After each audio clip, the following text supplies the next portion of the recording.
As I explored the Fade, I felt the presence of an intriguing artifact in the hinterlands. If you are willing, I would like to locate it. I have marked its location as best I could determine. I'd like to know more about you, Solus. Why?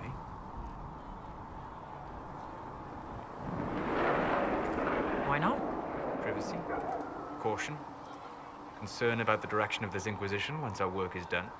Then don't tell me. I wasn't asking as part of the Inquisition. I'm sorry. With so much fear in the air. What would you know of me? What made you start studying the Fade? I grew up in a village to the north. There was little to interest a young man, especially one gifted with magic. But as I slept, spirits of the Fade showed me glimpses of wonders I had never imagined. I treasured my dreams. Being awake, out of the Fade, became troublesome.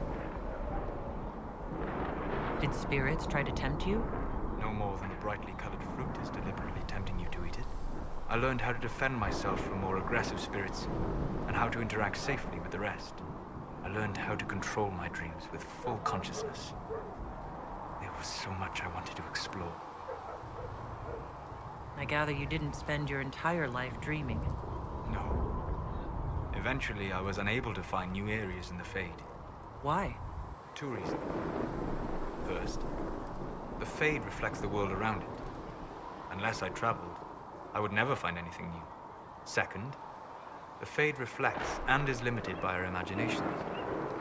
To find interesting areas, one must be interesting. Is this why you joined the Inquisition?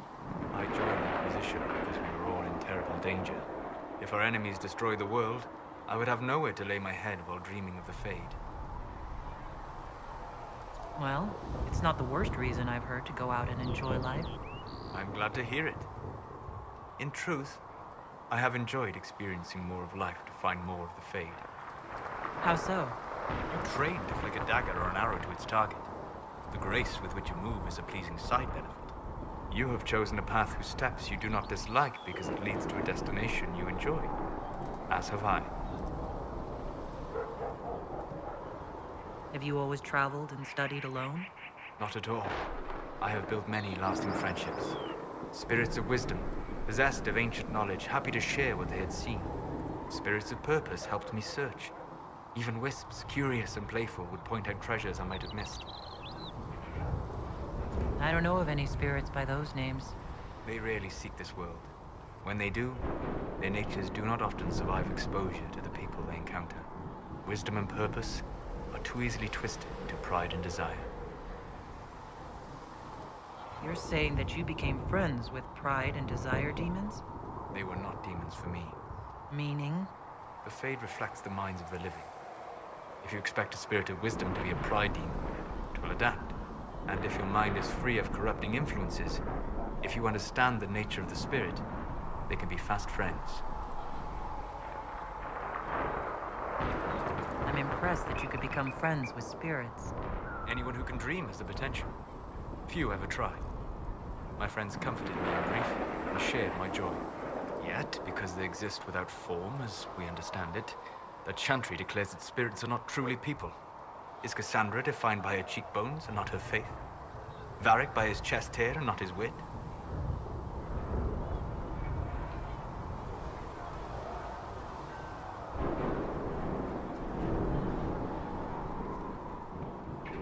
Spirits are bound by their nature. You said it yourself. They're shaped by contact with real people. Just as Liliana was shaped by contact with divine Justinian. As those who serve the Inquisition are shaped by you. If I change your mind in this conversation, does that mean you're no more real than a spirit? You've thought about this. On occasion, yes. You said you'd traveled to many different places. This world, or its memory, is reflected in the Fade.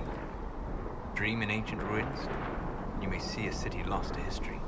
Some of my fondest memories were found in crumbling cities, long picked dry by treasure seekers, the best of the battlefields. Spirits press so tightly on the veil that you can slip across with but a thought. Any place in particular? I dreamt at Ostagar. I witnessed the brutality of the Darkspawn and the valor of the Ferelden warriors. I saw Alistair and the hero Ferelden light the signal fire, and Logain's infamous betrayal of Kaelin's forces. I've heard the stories. It would be interesting to hear what it was really like. That's just it.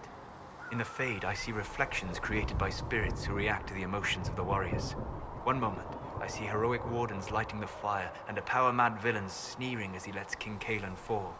The next, I see an army overwhelmed and a veteran commander refusing to let more soldiers die in a lost cause. And you can't tell which is real? It is the Fade. They are all real. We'll talk later. Goodbye.